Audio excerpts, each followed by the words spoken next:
अनंत माताओं में वात्सल्य समुद्र प्रभु का एक अंश विराजमान है। अनंत माताओं में वो अपने प्राणों की बाजी लगा करके अपने सेवित पुत्र की रक्षा करेगी। किस समय क्या उसको पवाना है, कैसे रखना है, ये बच्चे का विषय नहीं है। बच्चा तो निश्चिंत रहता है, ये सारी चिंता मां को रहती है। अनंत माताओं का वात्सल्य प्रभु के वात्सल्य समुद्र का, अगाध वात्सल्य समुद्र का एक बिंदु है। ऐसे प्रभु को तुम्हें कहना पड़ेगा कि हमारी ये व्यवस्था कर दो। क्या समझे हो तुम प्रभु को? तुम भक्त हो? विचार करना। देखो ये सत्संग है, अगर आप इसे ठीक से श्रवण करेंगे, मनन करेंगे, तो आप बहुत जल्दी जो साधनाओं से काम नहीं बनता वो इससे बन जाता है।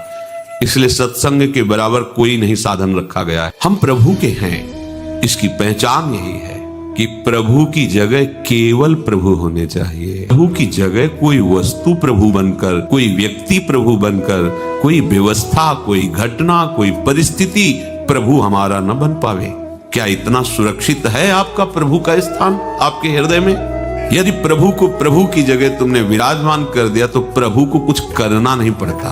अनंत शक्तियां हाथ जोड़े खड़ी रहती हैं। बिना आदेश के, बिना इशारे के हजारों शक्तियां उस उपासक की रक्षा और उसकी व्यवस्था करने लगती है। विश्वास कीजिए, ये सब प्रभु को आदेश नहीं करना पड़ता, अपने आप सब व्यवस्था होती रहती है। अनंत शक्तियां अपने आप सब कार्यरत हैं। जहां आप प्रभु की शरण में होकर विश्वास करके अपनी बिल्कुल चिंता छोड़ दी, प्रभु का केवल चिंतन तुम्हारा कार्य है। भगवान की मांग है, वो चाहते हैं तुम्हें करना पड़ेगा। अनन्यस चिंतयन्तो माम, बस इतना तुम्हारा कार्य है। अनन्य चिंतन, अनन्य आश्रय। फिर तुम्हें मांग नहीं करनी पड़ेगी। जिसको हमने अपने प्रभु के स्थान पर विराजमान किया है वो सर्वज्ञ है, उसको बताने की जरूरत नहीं है। कुछ भी ऐसा नहीं जो उससे हो नहीं सकता। जो था, जो है, जो होगा, सब उसी से होता है। सर्वत्र है, तुम्हारे पास है और वो आपको बहुत प्यार करते हैं। फिर आपको क्या जरूरत है चिंता करने की? फिर आपको ये कहने की कैसे जरूरत पड़ गई कि हम आपको भोग लगा देंगे, आपका ये कर देंगे, आप हमारा काम ये कर दो? कितनी मंद बुद्धि है। ऐसे सर्व समर्थ स्वामी से काम करवाना चाहते हो? अरे ये आपका काम नहीं, उन्हीं का काम है। ये सृष्टि उन्हीं की है। उसी सृष्टि में तुम भी एक हो, वो सब कुछ देख रहे हैं। तुम जो गलती कर रहे हो, अभिमान कर रहे हो, कर्तृत्व भोक्तृत्व भाव रख रहे हो, यही तुम्हारी समस्या है। काल चक्र घुमा रहा पूरी सृष्टि को, उसी में तुम घूम रहे हो।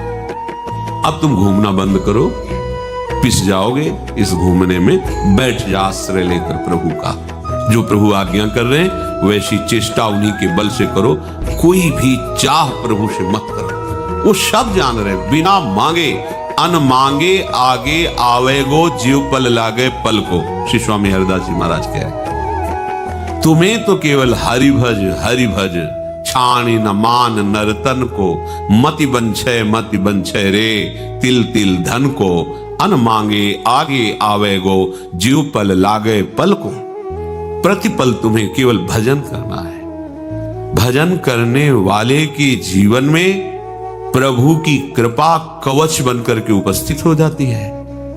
कोई उसे बाधा नहीं पहुंचा सकता, किसी भी तरह की आंतरिक न बाह्य। और प्रभु की कृपा कामधेनु बनकर के उसके पास रहती है। जहां जो आवश्यकता होती है वो बहुतायत, जिधर देखो बहुतायत, क्योंकि साक्षात भगवत कृपा वहां विराजमान है।